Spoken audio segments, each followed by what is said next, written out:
suis engagé avec tous mes collègues d'Asmae dans une action collective, solidaire, positive face à l'épidémie. Les équipes d'Asmae aujourd'hui sont mobilisées d'une manière formidable et ce que je constate, c'est que cette crise génère aussi une énergie collective qui est très très forte parce qu'elle crée une unité d'action pour toutes les équipes, qu'elles soient en France, qu'elles soient aux Philippines, en Égypte, à Madagascar. On travaille tous dans une unité de temps et d'action qui est de répondre au mieux et au plus vite aux situations d'urgence que connaissent nos enfants et nos familles bénéficiaires sur le terrain. Je pense que ça peut valoir le coup aussi de se projeter à la fin de la crise. Et on sait qu'il y a énormément de choses positives qui se sont passées, mais moi, je voudrais aussi faire la lumière sur Fatoumata, qui a 13 ans et qui a été mariée de force pendant cette période de confinement. Et il y a 12 millions de Fatoumata par an qui sont mariés de force. Je voudrais aussi parler de Jean-Marc, qui a 14 ans et qui, pendant cette période de confinement, a été enrôlé dans une milice armée aux côtés de 300 000 autres enfants dans le monde. Il y a aussi Maria, qui a 11 ans, qui vit dans la rue aux Philippines, et elle vit dans la rue avec sa petite sœur qui a 4 ans. Et des Maria, il y en a 120 millions dans le monde. Et puis, peut-être le dernier enfant dont je voudrais parler, c'est Justine, qui a 8 ans et qui, pendant cette période de confinement, a été victime de violences dans sa famille et qui fait partie des 140 000 enfants en France qui sont victimes de violences. Ce qu'il faut retenir, c'est que pour ces enfants, l'accès à l'éducation et l'accès à l'école, c'est une protection.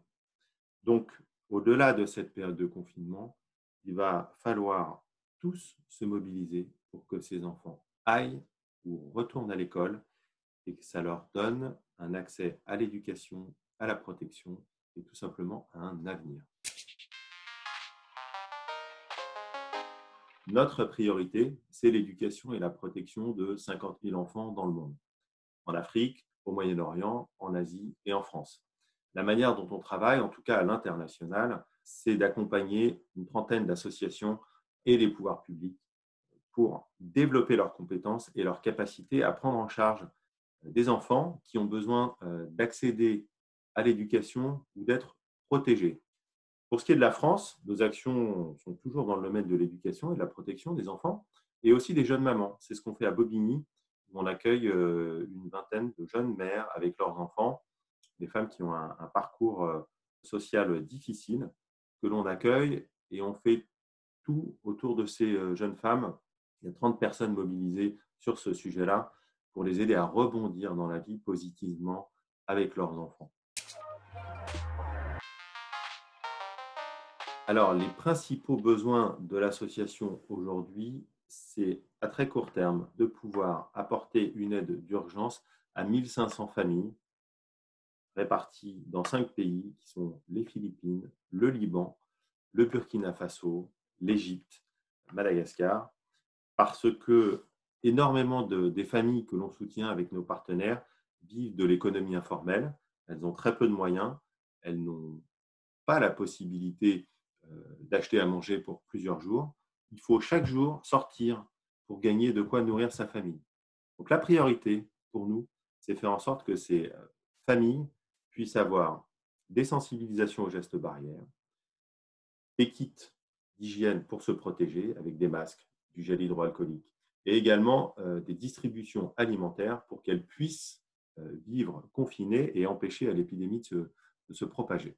La crise et le coronavirus n'ont pas de frontières. Il faut que les mécanismes de solidarité et que les institutions, elles aussi, les bailleurs institutionnels, fonctionnent au-delà des frontières. Et on a besoin aujourd'hui, notamment, que les bailleurs, les financeurs publics internationaux continuent de soutenir les actions qui étaient déjà en cours, mais qu'en plus, ils libèrent des fonds pour les actions d'urgence. C'est essentiel de faire ça. Sinon, au-delà d'une crise sanitaire, on va avoir en plus une crise économique et une crise sociale qui sera sans précédent. Le don, c'est aussi un geste barrière contre l'épidémie parce que quand vous décidez de soutenir une association, Vous soutenez la mise en place d'actions sur le terrain qui protègent les personnes les plus vulnérables. Évidemment, vous pouvez faire un don à Asmae, c'est sûr, mais le plus important, je pense que c'est d'être utile dans cette période et de se sentir utile. Ça veut dire que ça peut être Asmae, mais évidemment, il y a des tas d'associations qui font un travail fantastique dans cette période.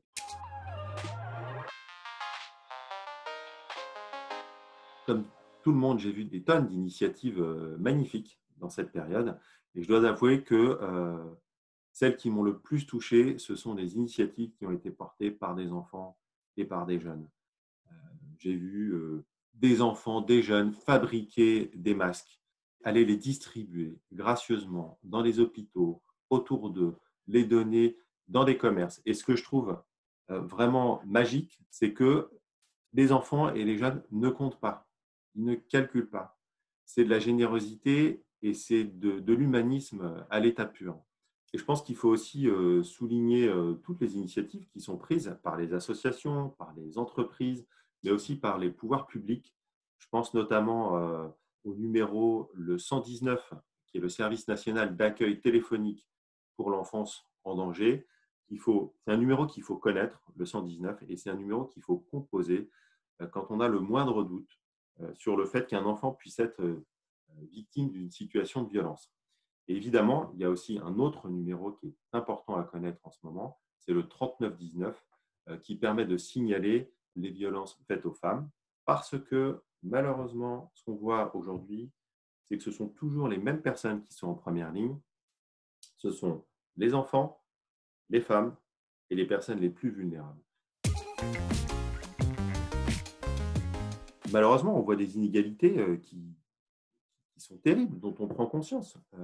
Au Burkina Faso, le pays dans lequel Asmae travaille, il y a 11 respirateurs, il y a 15 lits d'urgence. Ce qu'on doit retenir les uns et les autres, c'est qu'il faut redoubler d'efforts. C'est une question à la fois d'éthique, mais aussi de pragmatisme.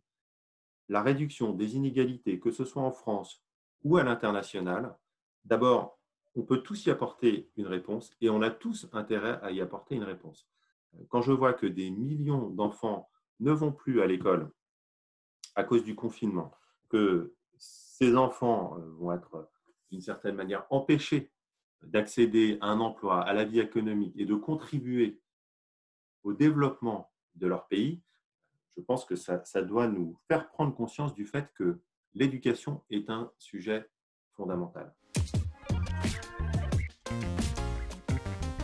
Je pense que ce que cette crise peut faire changer, puisqu'on voit tous, on est tous confrontés aux inégalités très fortes que révèle la crise, c'est donner envie à des talents, à des jeunes talents de l'économie, de la tech, de mettre leurs compétences et leur énergie au service du bien commun.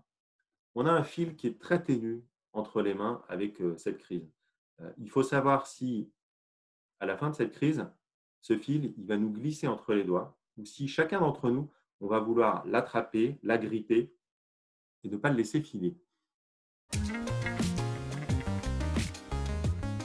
À mon avis, il tient à chacun de ne pas renoncer au monde dont il a rêvé pendant cette période de confinement.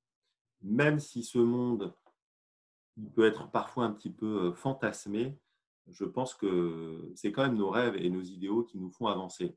Donc, si cette période qui est difficile nous permet aussi de rêver, à nous de faire en sorte qu'on puisse être en chemin et concrétiser ces aspirations profondes.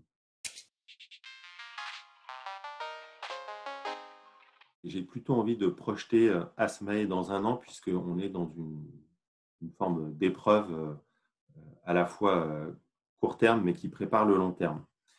Donc, je pense que dans un an, il faut qu'on ait réussi à davantage sensibiliser le grand public aux droits de l'enfant. C'est fondamental. On voit que dans cette crise, les enfants sont particulièrement exposés, peut-être moins sur le plan sanitaire, mais en termes d'augmentation des violences intrafamiliales, ils sont hyper exposés. Je souhaite aussi qu'un projet qu'on va lancer puisse se développer. Ce projet, il va bénéficier à des centaines de familles qui vivent aujourd'hui dans les hôtels sociaux. Ça veut dire quoi pour un enfant vivre dans un hôtel social? Ça veut dire que vous n'avez pas de chambre, Ça veut dire que vous n'avez pas de chez vous, que régulièrement, vous passez d'un hôtel à un autre, que la scolarisation, c'est extrêmement compliqué. Et donc, au travers du projet qu'on lance avec le SAMU social qui s'appelle Les Petits Pas, je souhaite que l'on puisse apporter une réponse à plus d'enfants et plus de familles qui vivent dans l'urgence dans les hôtels sociaux. Sur le plan international, je souhaite que dans un an, on puisse se retourner en n'ayant pas de regrets et en se disant que tout ce qu'on pouvait mettre en œuvre pour intervenir très vite auprès des plus vulnérables à l'international, on l'aura fait. On l'aura fait en mobilisant les acteurs locaux, en mobilisant les pouvoirs publics et quand c'est possible, avec le soutien d'entreprises. Alors, je veux bien partager une citation de sœur Emmanuelle, qui reste un personnage inspirant, aussi parce que dans les crises très dures qu'elle a connues, elle a toujours apporté des réponses à la fois de terrain, mais porté des messages aussi auprès du grand public. Et une phrase qu'elle a dite que je trouve intéressante, c'est il faut toujours, toujours se battre et s'acharner. Ça ne veut pas dire qu'on gagne toutes les batailles, mais que à la fin, si on a réussi à s'acharner, on est toujours, toujours vainqueur. Donc je pense que c'est le cas aujourd'hui. Il ne faut rien lâcher, il faut se battre, il faut maintenir un effort collectif et ressortir ensemble plus fort de cette épreuve qui nous est donnée.